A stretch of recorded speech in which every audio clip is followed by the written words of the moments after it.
নমস্কাৰ, মই দেৱজিৎ ঘোষাল অসমীয়া নৱপ্ৰজন্ম ইউটিউব চেনেলৰ তৰফৰ পৰা আপোনালোকক স্বাগতম জনাইছোঁ। মোৰ এই ভিডিঅ'খনি ভাল লাগিলে লাইক, কমেণ্ট, শ্বেয়াৰ কৰাৰ উপৰিও ছাবস্ক্ৰাইব কৰিবলৈ নাপাহৰিব। আজি 25 বহাগ বিশ্বকবি ৰবীন্দ্ৰনাথ ঠাকুৰৰ জন্মদিন। এই দিনটোতে জন্মগ্ৰহণ কৰা এই মহান পুৰুষগৰাকীয়ে একাধাৰে মহান কবি, শিক্ষক, গল্পকাৰ, চিত্ৰকাৰ, নাট্যকাৰ, গায়ক আৰু দাৰ্শনিক হিচাপে খ্যাতি লাভ কৰা গুৰুদেৱ ৰবীন্দ্ৰনাথ ঠাকুৰ হিচাপে ভাৰতবৰ্ষৰ নাম সমগ্ৰ বিশ্বত উজ্বলাই তুলি যাবলৈ সক্ষম হৈছে।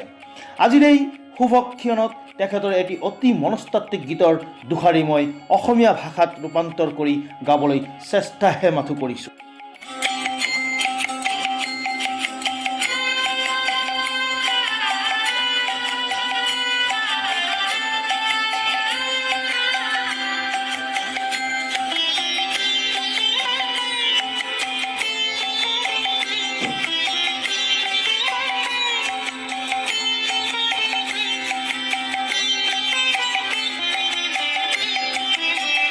যদি তোমাৰ মাত শুনি কোনেও আগুৱাই নাহে তেন্তে অকলেই আগুৱাই যোৱা। যদি তোমাৰ মাত শুনি কোনেও আগুৱাই নাহে তেন্তে অকলেই আগুৱাই যোৱা।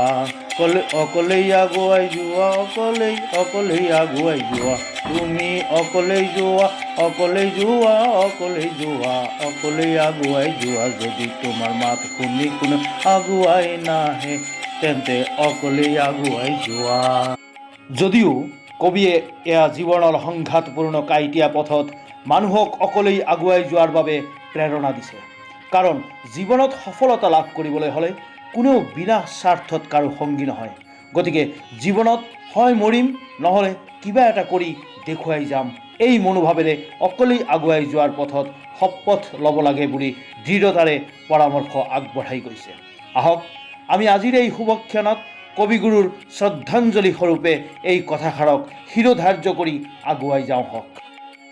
তাৰোপৰি ৰবীন্দ্ৰনাথে ভাৰতীয় শিক্ষা ব্যৱস্থাৰ ওপৰত এক জাউতিযুগীয়া মন্তব্য আগবঢ়াই গৈছিল।